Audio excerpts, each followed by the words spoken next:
کہ جب اہل شام نے الگ حکومت اپنی قائم کر دی، حضرت علی کے مقابلے میں اپنی حکومت کا اعلان کر دیا تحکیم کے فیصلے کے بعد، اور اس پر خوارج کی ایک جماعت بن گئی، الگ ہو گئے، جنہوں نے پھر بڑی خوفناک جنگیں کی، بڑے زمانے تک وہ مسلمانوں کو نقصان پہنچاتے رہے۔ تو 3 خارجی اکٹھے ہوئے کہ جتنا فساد ہے نا اس کی جڑ ہے ایک عمرو بن عاص اور معاویہ بن ابی سفیان اور علی بن ابی طالب رضی اللہ تعالیٰ عنہ، ان تینوں کو قتل کر دو، فتنہ ختم ہو جائے گا۔ تو عمرو بن عاص اس دن آئے ہی نہیں، وہ مصر کے گورنر تھے، فجر کی نماز، تو جو ان کی جگہ آئے وہ مارے گئے، شہید ہو گئے۔ معاویہ رضی اللہ تعالیٰ عنہ پر اس نے وار کیا، لیکن وہ سر سے پھسل کے کمر پہ جا کے لگا اور کمر چھل گئی، لیکن اللہ نے زندگی بچائی۔ تو عبد الرحمن بن ملجم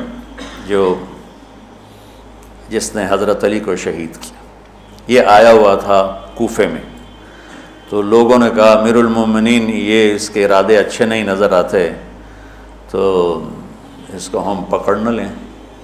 فرمان لگے تو مجھے پھر اللہ کی ملاقات کیسے ملے گی؟ میں تو تم میں نہیں رہنا چاہتا، میں تو اللہ سے ملنا چاہتا ہوں۔ حضرت علی کے ساتھیوں نے بڑی بے وفائی کی، بڑی بے وفائی کی، اس لیے میں کہہ رہا ہوں مظلوم ترین ہستی۔ بسر بن ابی ارطاط نے یمن پہ قبضہ کر لیا شام کے لشکر کی طرف سے، اور حضرت عبید اللہ بن عباس رضی اللہ تعالیٰ عنہ کے 2 بچے اپنے ہاتھوں سے ذبح کیے جیسے بکرا ذبح کیا جاتا۔ آل رسول کے 2 بچوں، میں صنعاء میں اس مسجد میں گیا، وہیں ان کی قبریں موجود۔ تو حضرت علی بے قرار ہو کے نکلے کہ چلو اہل شام کے خلاف جہاد کریں، اور باہر شہر سے باہر جا کے خیمہ لگایا رات کو۔ صبح دیکھا تو ایک آدمی بھی نہیں آیا ہوا تھا، اکیلے تھے۔ تو پھر بڑے دکھی دل کے ساتھ واپس آئے اور اپنی داڑھی کو پکڑ کر کہنے لگے تو کب رنگین ہوگی؟ ایک دفعہ بیمار تھے تو کہنے لگے یا رسول اللہ مجھے لگتا ہے میری موت کا وقت آ گیا۔ میں نے کہا نہیں، تیری موت آئے گی جب اس خون سے یہ رنگین ہوگی، جب تیرے سر کے خون سے تیری داڑھی رنگین ہوگی اس وقت تیری موت آئے گی۔ تو اس جملے کو یاد کر کے کہتے تو کب رنگین ہوگی، تو کب رنگین ہوگی۔ چونکہ ساتھی ساتھ چھوڑ گئے تھے تو شدید قسم کی بے وفائی کا سامنا ہوا۔ پھر آگے نسل ذبح، آپ نے حضرت حسین کا کربلا تو پڑھا ہوا، لیکن میں نے جو گلدستہ اہل بیت کے بعد میں نے جب پڑھا تو جو اس کمبخت ابو جعفر منصور نے آل حسن پہ ظلم توڑے، اللہ میری ہچکی لگ گئی روتے روتے۔ تو میں اس کی تفصیل آپ کو بتا نہیں سکتا کا مطلب ہے کہ میرا سر ساتھ نہیں دے رہا، تو ہچکی لگ گئی میری روتے روتے۔ ان کی ساری اولاد کو آخر میں پہلی دردناک سزائیں دی، دردناک سزائیں دی، اور پھر ان سب کو ایک کمرے میں بند کر کے چاروں طرف سے کمرہ ٹائٹ کر دیا، ہوا بند کر دی، گھٹ کے سارے شہید ہو گئے، اس کے تڑپ تڑپ کے سب اس میں شہید ہو گئے۔ اس لیے میں کہہ رہا ہوں سب سے مظلوم ہستی ہیں علی بن ابی طالب۔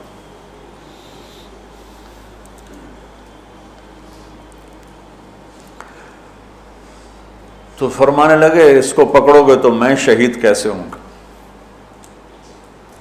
پھر ایک دن دیکھا کہ لوگ گھر گوار پہرا دے رہے تھے۔ آپ نے کہا کیا کر رہے ہو؟ کہا جی وہ آپ کا خطرہ ہے، پہرا دے رہے ہیں۔ کہنے لگے کس سے دے رہے ہو؟ زمین والوں سے، آسمان والوں سے؟ وہ کہنے لگے جی آسمان والوں سے کون دے سکتا، زمین والوں سے پہرا دینے کا۔ بیٹا جا کے سو جاؤ، آسمان والا فیصلہ کرتا ہے، تو زمینی پہرے کام نہیں آتے، جاؤ، اور فیصلے آسمان سے اترتے ہیں، زمین پہ نہیں اترتے۔ تو 21 رمضان کو فجر کی نماز میں اس نے آ کے جو وار وہ سیدھا سر پہ لگا تو سر پھٹ گیا، تلوار دماغ میں چلی گئی، شور مچ گیا، پکڑا گیا۔ اب دیکھنا حضرت علی کے اخلاق،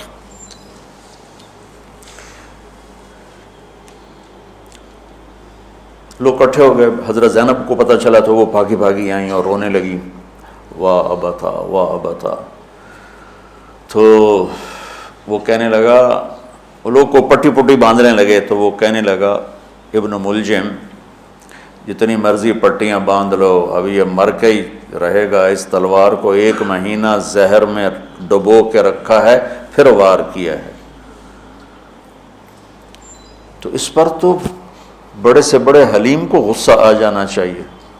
وہیں اس کا قیمہ ہو جاتا. اور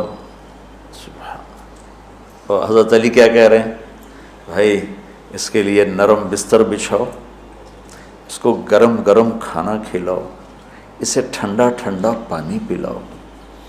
اگر میں زندہ رہا تو میں خود فیصلہ کر لوں گا مجھے کیا کرنا ہے، اور اگر میں شہید ہو گیا تو پھر پہلی میری درخواست ہے کہ اسے معاف کر دیں. یہ بتانا چاہتا تھا، اسے معاف کر دیں. اور اگر اسے میرے بدلے میں قتل کرنا چاہو تو پھر اس کو تکلیف نہ دینا، بس ایک ہی وار سے اس کی گردن اڑا دینا، اسے تکلیف نہ دینا. اللہ اکبر. آپ پڑھیں گے نا صحابہ کی سیرت تو سب سے زیادہ فضائل حضرت علی کے، سب سے زیادہ مقام اور مرتبہ تو ویسی جیسے خلفائے راشدین. سارے صحابہ اللہ کے ہاں مغفور محبوب، ان میں سے 10 مقرب ترین ابو بکر، عمر، عثمان، علی، طلحہ، زبیر، سعد، سعید، ابو عبیدہ بن جراح اور عبد الرحمن بن عوف. پھر ان 10 میں سے 4 محبوب ترین جو خلفاء بنے. پھر جیسے ان کی خلافت کی درجہ بندی ہوئی ایسے ان کے مقام اور مرتبے کی درجہ بندی ہوئی، لیکن فضائل سب سے زیادہ حضرت علی کے ملتے ہیں. اور یہ ایک فضیلت جو حضرت علی کو اللہ کے نبی نے سنائی، ہاتھ پکڑ کر یوں اپنے سینے کے قریب لگا کے فرمایا، اترضی ان یکون منزلک مقابل منزلی فی الجنہ. علی تو راضی ہے جنت میں تیرا گھر میرے گھر کے سامنے ہوگا. تو حضرت علی رونے لگے کہ نہیں حضرت میں راضی، میں راضی. تو آج کی رات اس ہستی کی شہادت ہے، فجر کی نماز میں ان کا انتقال ہوا، جن کو میرے نبی نے ابو تراب کا لقب دیا کہ تو میرے لیے ایسے جیسے موسیٰ کے لیے ہارون ہے، تیرا گھر جنت میں میرے گھر کے سامنے ہوگا. پھر آپ نے اپنی بیٹی فاطمہ سے کہا، فاطمہ تو میں یہ دونوں حسن حسین اور یہ جو سویا ہوا ہے، حضرت علی جاگے نہیں، وہ سوئے ہوئے تھے، یہ جو سویا ہوا ہے ہم پانچوں آخرت میں ایک ہی جگہ پر ہوں گے، اکٹھے ہوں گے. تو یہ بڑے درجے کے صحابہ میں. اور اللہ کی قدرت ہے کہ اللہ نے کسی خالص ہاشمی کو حکومت نہیں دی، کامیاب نہیں ہونے دی. بنو عباس بھی اہل بیت ہیں لیکن ذرا دور سے. ان کے 35 حکمران آئے، 35 میں سوائے ایک کے سب کی مائیں ہاشمی نہیں تھی. پہلے ہاشمی خلیفہ بنے حضرت علی، والد کی طرف سے بھی والدہ کی طرف سے، اور وہ کہتے تھے تو کب رنگین ہوگی، اور موت مانگتے مانگتے یہاں تک کہ شہید ہو کے چلے گئے اور دکھوں بھری زندگی گزار.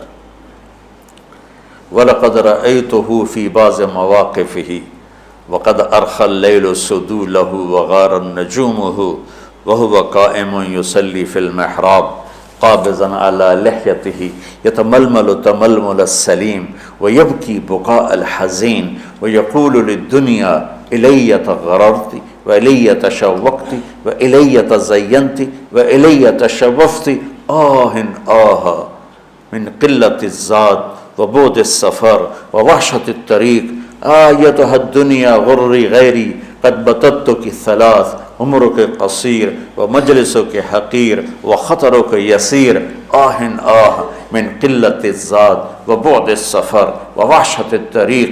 یہ درد بھری فریاد ان کی روز ہوتی تھی رات کو. ایسے تڑپتے تھے جیسے سانپ کا ڈسا تڑپتا ہے. اور ایسے روتے تھے جیسے دکھوں کا مارا روتا ہے۔